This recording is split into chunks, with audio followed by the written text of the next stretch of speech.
मेरा नाम नायला है। लोग मुझे रिक्शे वाली लड़की के नाम से जानते हैं। लाहौर की तंग गलियों और शोर शराबे से भरी सड़कों पर मेरे रिक्शे की आवाज अक्सर सबका ध्यान खींच लेती है। लेकिन मेरी यह पहचान किसी शौक की वजह से नहीं बनी। यह पहचान मजबूरी से पैदा हुई। मेरे अब्बू पिछले 6 महीनों से गंभीर रूप से बीमार हैं। वही रिक्शा चलाते थे। सारा घर उन्हीं की कमाई पर चलता था। जब बीमारी ने उनके जिस्म को कमजोर कर दिया और वह बिस्तर से लग गए, तो घर का चूल्हा ठंडा पड़ गया। अम्मी की आंखों में हर वक्त आंसू रहने लगे और मेरी छोटी बहन को स्कूल छोड़ना पड़ा। मैं यह सब देखती रही और एक दिन फैसला कर लिया कि अब मैं कुछ करूंगी। अब्बू का पुराना रिक्शा आंगन में पड़ा रहता था। मैंने उसे साफ किया, पेट्रोल डलवाया और लड़कों जैसे हुलिये में घर से निकल गई। बालों को टोपी से छुपाकर, शॉल कंधों पर लपेटकर खुद को नायला से नासिर बना लिया। पहले दिन हाथ कांप रहे थे, दिल तेज धड़क रहा था, लेकिन वक्त के साथ सब सामान्य हो गया। शहर की रौनक में मेरी कहानी दब गई थी, लेकिन मैं जानती हूं, मेरी जिंदगी की एक घटना ने मुझे हमेशा के लिए बदल दिया। यह घटना जिस दिन पेश आई, वह शुक्रवार की रात थी। सर्दियों की एक अंधेरी रात। रात का वक्त था, शायद 10:30 या 11 बजे। मैं सड़कों पर चक्कर लगा रही थी कि शायद कोई आखिरी सवारी मिल जाए, कुछ और पैसे बन जाएं। अचानक मेरा रिक्शा कब्रिस्तान वाले रास्ते की तरफ निकल गया। वह इलाका थोड़ा सुनसान होता है, खासकर रात के वक्त। रिक्शा धीरे धीरे कब्रों के बीच से गुजरते हुए जा रहा था। मैंने ठंड से बचने के लिए शॉल को अच्छे से लपेट लिया। तभी एक हाथ हवा में ऊपर उठता हुआ नजर आया। मैंने चौंक कर ब्रेक लगाया। एक लड़का सामने खड़ा था। चेहरे पर गंभीरता, कपड़े पुराने लेकिन साफ, हाथ में एक बैग था। कहाँ जाना है? मैंने सामान्य रूप से पूछा। बस थोड़ा आगे, चौराहे के पास उतार देना। उसकी आवाज हल्की लेकिन अजीब थी, बेहद ठहरी हुई, जैसे रेडियो की पुरानी आवाज हो।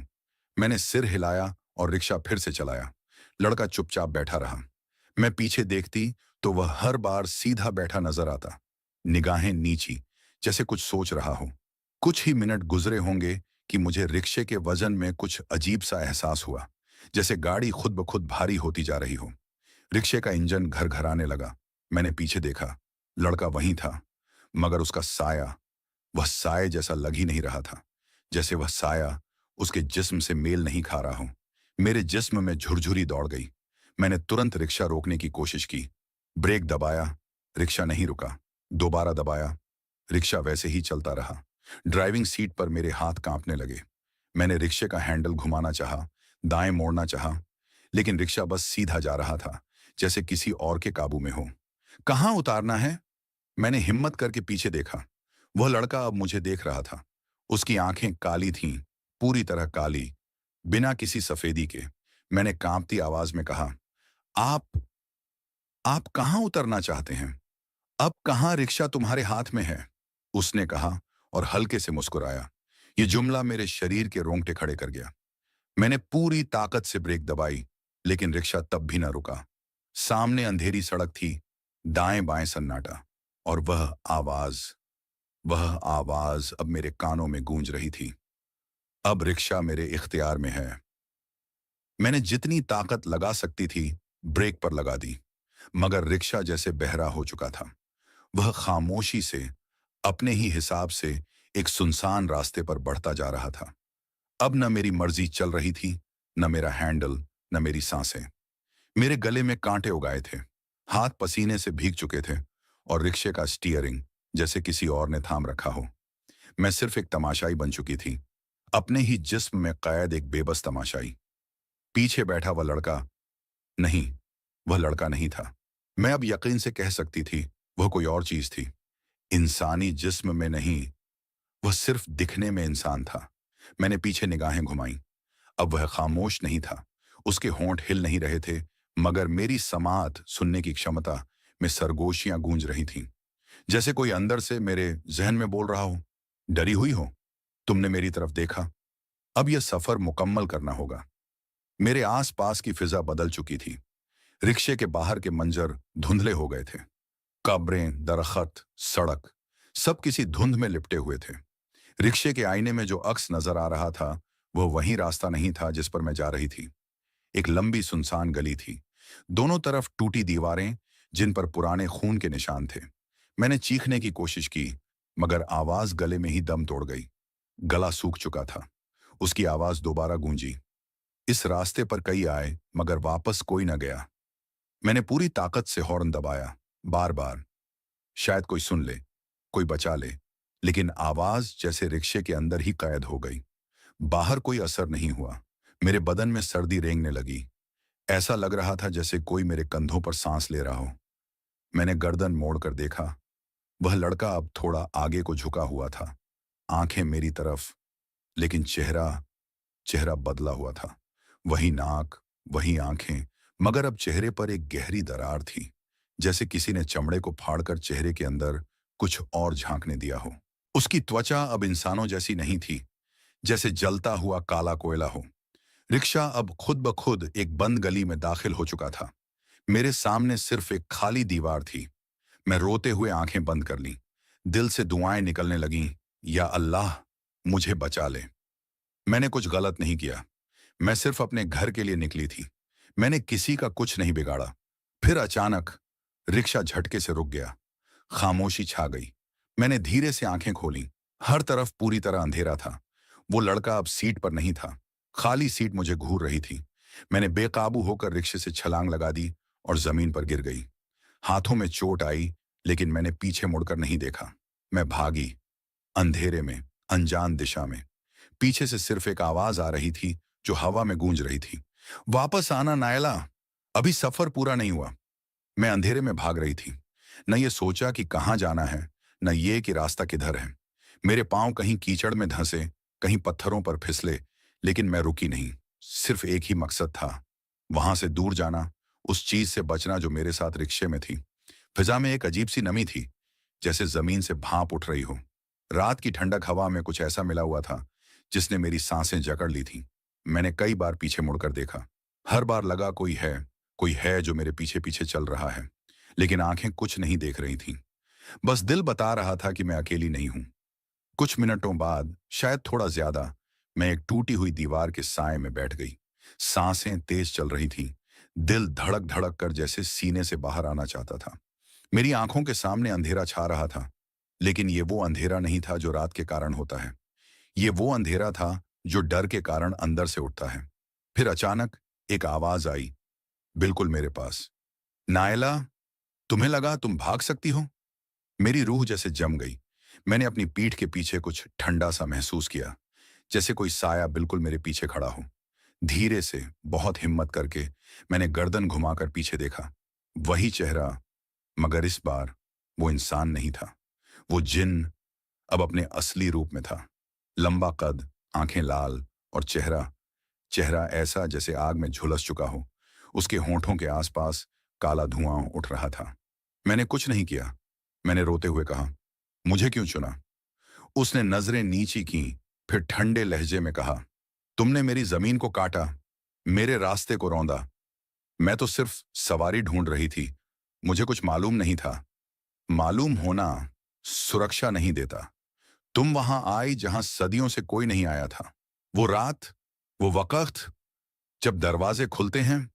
मेरे कदमों के नीचे की जमीन हिलने लगी, जैसे मैं किसी कब्र पर खड़ी हूं, या कोई कब्र मुझ पर खुलने वाली हो।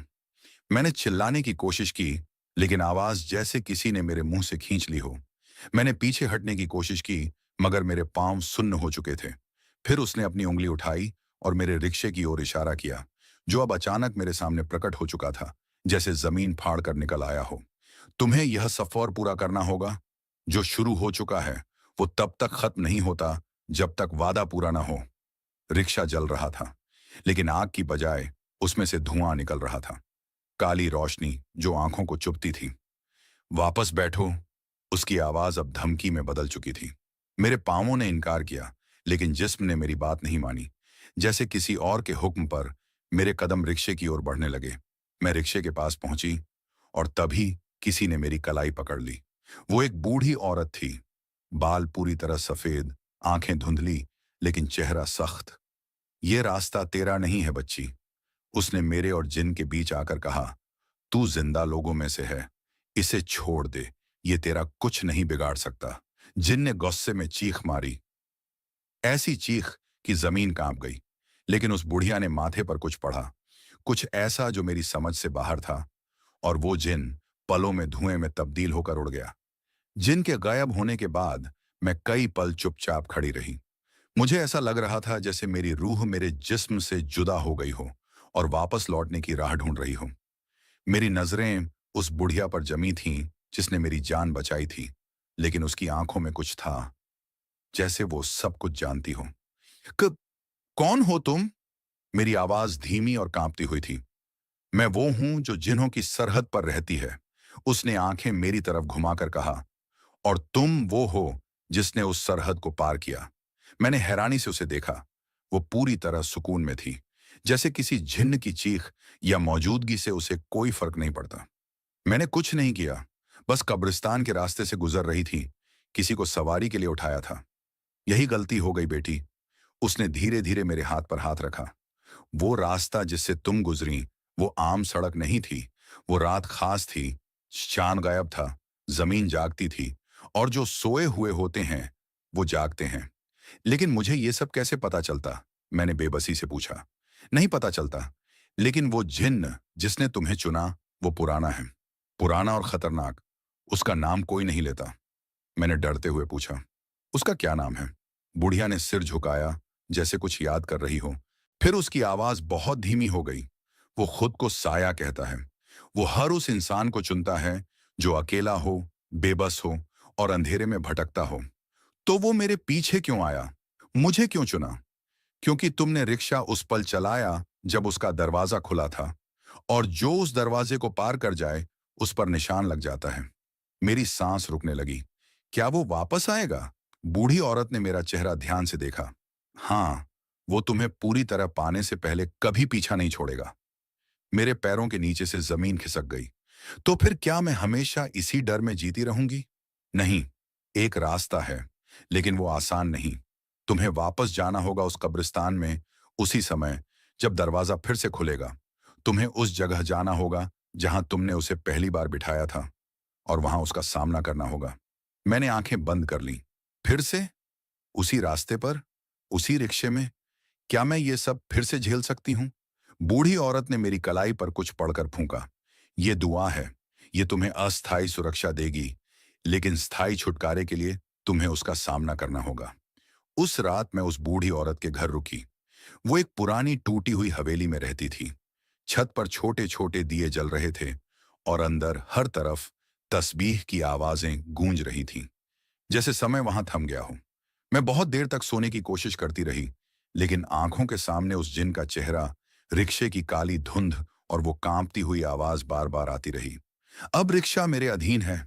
2 दिन बीत चुके थे। मैं हर पल इस सोच में डूबी रहती थी कि वो जिन, वो साया, कब और कहां से फिर मेरी जिंदगी में दाखिल हो जाएगा। लेकिन उस बूढ़ी की बातें मेरे जहन में लगातार गूंजती रहीं। दरवाजा सिर्फ खास रात को खुलता है, और अगर तू सामना न करे तो वो कभी बंद नहीं होता। तीसरी रात, जब चांद पूरी तरह गायब था और फिजा में एक अजीब सी नमी भर गई, बूढ़ी मेरे पास आई और बोली, वक्त आ गया है। दरवाजा फिर से खुल चुका है। अगर आज तू नहीं गई तो ये निशान हमेशा तेरे साथ रहेगा। मेरे हाथ की पीठ पर एक बारीक सा काला धब्बा था, जो दिन ब दिन गहरा होता जा रहा था। शायद यही वो निशान था जिसकी वो बात कर रही थी। मैंने रिक्शा निकाला। अब्बू के पुराने रिक्शे को जब फिर से देखा तो दिल में सैकड़ों डर उठे, लेकिन मैं जानती थी यही वो सवारी है जिस पर मुझे आखिरी सफर के लिए जाना है। मैंने धड़कते दिल के साथ इंजन स्टार्ट किया। आवाज वही थी, शोर वही, लेकिन आज कुछ अलग था, जैसे रिक्शा खुद भी जानता हो कि ये रात आम नहीं है। बूढ़ी ने जाते वक्त रिक्शे पर एक लोहे की जंजीर बांधी थी और कहा था, जब वक्त आएगा तो ये जंजीर खुद खुलेगी। मैं जैसे ही कब्रिस्तान वाले रास्ते पर पहुंची तो सड़क पर धुंध फैलने लगी। चारों तरफ अंधेरा था, लेकिन हवा में एक बोझ था, जैसे सांस लेना मुश्किल हो। फिर अचानक वही जगह जहां पहली बार वो लड़का खड़ा दिखाई दिया था, वो फिर से सामने आ गया। लेकिन इस बार वो लड़का नहीं था। अब वो अपने असली रूप में था। लंबा धुएं जैसा शरीर, आंखों में लाल चमक और चेहरे पर वही दरारें, और उसकी मौजूदगी से फिजा में एक सिहरन सी दौड़ गई। मैंने रिक्शा रोकने की कोशिश की, और हैरानी की बात यह कि ब्रेक लग गया। रिक्शा रुक गया। साया मेरी तरफ बढ़ा, लेकिन अब मैं पीछे नहीं हटी। वापस आई हो? उसने गरजती हुई आवाज में कहा। हाँ, मैंने कांपती आवाज में जवाब दिया। तुमसे छुटकारा पाने आई हूं। अब नहीं बच सकती। अब तुम मेरी सवारी बन चुकी हो। मैंने वो दुआ दोहराई जो बूढ़ी ने सिखाई थी, और उसी पल रिक्शे पर बंधी जंजीर खुद ब खुद खुल गई और नीचे गिर गई। जमीन हिलने लगी, जैसे नीचे से कुछ उभरने वाला हो। फिर अचानक रिक्शे के चारों तरफ एक घेरा सा बन गया, जैसे रोशनी की एक लकीर हो। जिन ने अंदर दाखिल होने की कोशिश की, लेकिन वो घेरा अब उसके लिए कैद बन चुका था। ये क्या किया तुमने? वो गुर्राया। मैंने तुम्हारा दरवाजा बंद किया है। मैंने तुम्हारा घेरा तोड़ा है। अब तुम मेरे काबू में नहीं, बल्कि मैं तुम्हें रोक चुकी हूं। जिन ने एक जोर की चीख मारी, ऐसी चीख कि कब्रिस्तान की दीवारें तक हिल गईं। फिर वो धुएं में बदलकर एक बार फिर गायब हो गया, लेकिन इस बार कुछ अलग तरह से, जैसे वो दरवाजा अब हमेशा के लिए बंद हो चुका हो। मैं देर तक वहीं बैठी रही। रिक्शे का हैंडल मेरे हाथों में था। मेरे आसपास की फिजा साफ हो चुकी थी, धुंध छूट गई थी। रिक्शे का शोर अब फिर से सामान्य था, वही पुराना शोर, लेकिन अब उसमें कोई साया शामिल नहीं था।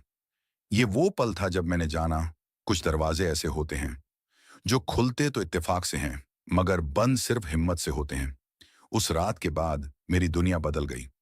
मैं घर वापस आई तो अम्मी ने मेरे चेहरे पर उतरी संजीदगी को फौरन भांप लिया, लेकिन कुछ न पूछा। शायद वो जानती थीं कि कुछ सवालों के जवाब लफ्जों में नहीं दिए जा सकते। अब्बू की तबीयत में भी सुधार आने लगा था। डॉक्टर हैरान थे, लेकिन हम नहीं। मैं जानती थी, जिस साए ने मेरी जिंदगी को जकड़ रखा था, उसके खत्म होते ही मेरे घर से मनहूसियत का पर्दा भी उठ गया था। मैंने फिर से रिक्शा चलाना शुरू कर दिया। अब वही रास्ते, वही गलियां, लेकिन अंदर एक अजीब सा सुकून था, जैसे मैं किसी गहरे पानी से बाहर निकल आई हूं। लोग कहते थे, नायला बदल गई है। अब उसकी आंखों में वह बात थी जो शायद उसकी उम्र से बड़ी थी। मैं मुस्कुराई और दिल में सोचा, अगर वे जाने कि मैं किन रास्तों से गुजरी हूं, तो शायद वे मेरी खामोशी से भी डर जाएं। दिन गुजरने लगे। मैं रात को रिक्शा नहीं निकालती थी। दिन की रोशनी अब मेरी ढाल थी, और कब्रिस्तान वाले रास्ते से हमेशा बचकर निकलती थी। मगर फिर एक दिन कुछ ऐसा हुआ जिसने मुझे जकड़ लिया। मैंने सुबह के समय रिक्शा साफ करते हुए सीट के नीचे एक छोटा सा चमकदार सिक्का देखा। वह सिक्का मैंने पहले कभी नहीं देखा था। पुराना, मटमैला, और उस पर कुछ अजीब से चिन्ह बने हुए थे। एक तरफ एक आंख, और दूसरी तरफ एक पेड़ जिसकी जड़ें किसी कब्र की तरह मुड़ी हुई थीं। दिल में एक ठंडी लहर दौड़ गई। मैंने उसे हाथ में लिया, और अगले ही पल रिक्शे का इंजन बिना किसी चाबी के चल गया। रिक्शा खुद ब खुद हिलने लगा। मेरी उंगलियां सिक्का छोड़ने से पहले ही सुन्न हो चुकी थीं। मैं दौड़कर बाहर आई और सिक्का फेंक दिया। रिक्शे का इंजन तुरंत बंद हो गया। मैं जड़ हो गई थी। क्या ये सब वापस आ रहा था? क्या वह साया पूरी तरह से खत्म नहीं हुआ था? क्या उसने मुझे छोड़ने से पहले मेरे अंदर या मेरे रिक्शे में कुछ पीछे छोड़ दिया था? उसी रात सपने में मैंने उसे फिर देखा। वह चुपचाप खड़ा था, आंखों में जलती लाल रोशनी और होंठों पर हल्की सी मुस्कान। तुमने दरवाजा बंद किया, मगर चाबी मेरे पास है। मैं चीख कर उठ बैठी। मेरे तकिए के नीचे वही सिक्का रखा था। मैंने सिक्का तकिए के नीचे देखा तो मेरे हाथ कांपने लगे। ये वही सिक्का था जो सुबह रिक्शे में मिला था। मैंने तो उसे फेंक दिया था। फिर वो वापस कैसे आ गया? फिर जहन में एक ही नाम गूंजने लगा, बुजुर्ग महिला। वही जिसने मुझे उस रात के अजाब से निकाला था। वही जो दरवाजों को पहचानती थी, उनके खुलने और बंद होने के वक्त जानती थी। अब वही मेरी आखिरी उम्मीद थी। मैं अगली सुबह रिक्शा लिए बिना उसके मोहल्ले पहुंची। उस जर्जर गली में दाखिल हुई, जहां सूरज की रोशनी भी डरते हुए आती थी। वही दीवारें, वही टूटी छतों वाली हवेली, और वही खामोश दरवाजा। मैंने दरवाजा खटखटाया। आवाज अंदर गूंजी, फिर खामोशी। थोड़ी देर बाद दरवाजा खुला। वही बुजुर्ग महिला, वही सफेद बाल, लेकिन आज उसकी आंखों में कुछ और ही बात थी। तुम वापस आ गई? उसने कहा, जैसे पहले से जानती हो। हाँ, वो खत्म नहीं हुआ, मैंने कांपती आवाज में कहा, और सिक्का आगे कर दिया। बुजुर्ग ने सिक्का देखा और उसका चेहरा बदल गया। ये उसका निशान है, उसने कहा। ये सिक्का नहीं, ये मुहर है, बंद दरवाजे पर लगी मुहर। और अगर ये तुम्हारे पास आ गई है, तो दरवाजा फिर से हिल चुका है। मगर मैंने तो दरवाजा बंद किया था। तुम ही ने कहा था। हाँ, तुमने दरवाजा बंद किया, मगर उसने तुम पर निशान छोड़ दिया। जब तक ये मुहर सलामत है, दरवाजा पूरी तरह बंद नहीं होता। और वो तुम्हें वापस खींच रहा है। मेरी सांस अटकने लगी। तो क्या अब मैं कभी आजाद नहीं हो सकती? बुजुर्ग ने एक पल सोचा, फिर मुझे अंदर आने का इशारा किया। आजाद हो सकती हो, मगर एक बार फिर उसकी दुनिया में जाना पड़ेगा। नहीं, मैं पीछे हट गई। मैं दोबारा वहां नहीं जाना चाहती। तो फिर ये मुहर एक दिन तुम्हें अपने अंदर ले जाएगी।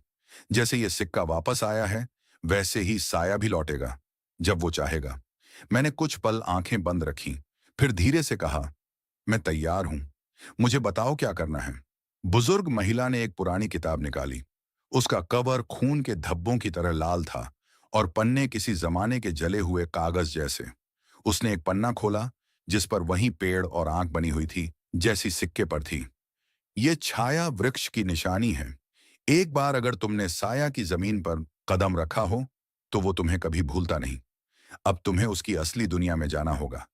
इस बार रिक्शे में नहीं, इस बार सपने के रास्ते। सपना? हाँ, रात को सोना है, सिक्का तकिए के नीचे रखकर, और जो सपना तुम्हें दिखेगा, उसी में दरवाजा खुलेगा। मैंने धीरे से सिर हिलाया। उसी रात मैंने खुद को एक बार फिर रिक्शे में पाया, लेकिन अब वो सड़कें नहीं थीं जो मैं जानती थी। काली जमीन, लाल आसमान और दूर दूर तक कब्रें। लेकिन वो कब्रें इंसानों की नहीं थीं। वो जिंदा लग रही थीं, सांस लेती, धड़कती। साया सामने खड़ा था। तुमने खुद दरवाजा खोला है, अब देखो तुम्हें क्या कीमत चुकानी है। सपने में हर चीज धुंधली और अवास्तविक लगती है, मगर उस सपने में सब कुछ बहुत असली था। मैं उस काली जमीन पर खड़ी थी, जहां साया का वजूद फैल चुका था। चारों तरफ कब्रें थीं, जिनसे सांस लेने की आवाजें आ रही थीं। आसमान लाल था और जमीन खून की बूंदों जैसी गीली। साया मेरे सामने खड़ा था। उसकी आंखों में अब इंसानों जैसा कोई एहसास नहीं था। वो सिर्फ शिकार देख रहा था। मुझे, तुमने वापस आकर अच्छा नहीं किया। अब तुम कभी जा नहीं पाओगी। मैंने कांपती हुई आवाज में कहा। मैं तुम्हारी कैद में नहीं आऊंगी। ये दुनिया मेरी है। उसकी चीख गूंजी। ये सपना नहीं, हकीकत है, और मैं यहां का राजा हूं। तभी अचानक बुजुर्ग महिला की आवाज गूंजी। वो सपना में मेरे साथ मौजूद थी। नायला, जमीन में सिक्का दबाओ, मुहर तोड़ दो, दरवाजा हमेशा के लिए बंद हो जाएगा। मेरे हाथ में वो सिक्का आ चुका था। मैंने जमीन खोदने की कोशिश की, मगर वो सख्त थी, जैसे लोहे। वो आगे बढ़ने लगा। उसके कदमों के नीचे जमीन जल रही थी। मेरे चारों ओर हर चीज कांप रही थी। फिर अचानक मैंने रिक्शे का हॉर्न सुना। मैंने पीछे मुड़कर देखा। मेरा पुराना रिक्शा इस सपनों की जमीन पर आ चुका था। उसकी सीट पर मेरा पिता बैठा था। उसका चेहरा रोशन था, जैसे किसी फरिश्ते का। बेटी, डर मत, इसे खत्म कर दे। मेरे हाथ मजबूत हो गए। मैंने जमीन पर सिक्का मारा, पूरी ताकत से। एक बार, दो बार और तीसरी बार जमीन चीख उठी। अचानक जमीन फट गई और सिक्का अंदर चला गया। एक जोरदार धमाका हुआ, जैसे आसमान फट गया हो। रोशनी का एक घेरा फैला और साया उसके अंदर जलने लगा। नहीं, वो चीखा, तुमने मुझे धोखा दिया। नहीं, मैंने कहा, मैंने तुम्हें खत्म किया। रोशनी बढ़ती गई, कब्रें खामोश हो गईं, जमीन समतल होने लगी, आसमान नीला हो गया, और मैं जाग गई। मेरे तकिए के नीचे कुछ नहीं था। रिक्शे के अंदर सन्नाटा था। मेरे शरीर पर कोई निशान न था। मैं खिड़की की ओर गई। सुबह हो चुकी थी। कभी कभी मैं कब्रिस्तान के पास से गुजरती हूँ। वहां अब एक छोटा सा पत्थर है, जिस पर कोई नाम नहीं लिखा। बस एक आंख बनी हुई है और नीचे शब्द, जो खुद को पहचान ले वो सायों से नहीं डरता। मैं अब भी रिक्शा चलाती हूँ, मगर अब मैं सिर्फ सवारी नहीं उठाती, मैं चेहरों को पहचान लेती हूँ। क्योंकि मैं जानती हूँ, कुछ साए सिर्फ रातों में नहीं, दिन की रोशनी में भी चलते हैं।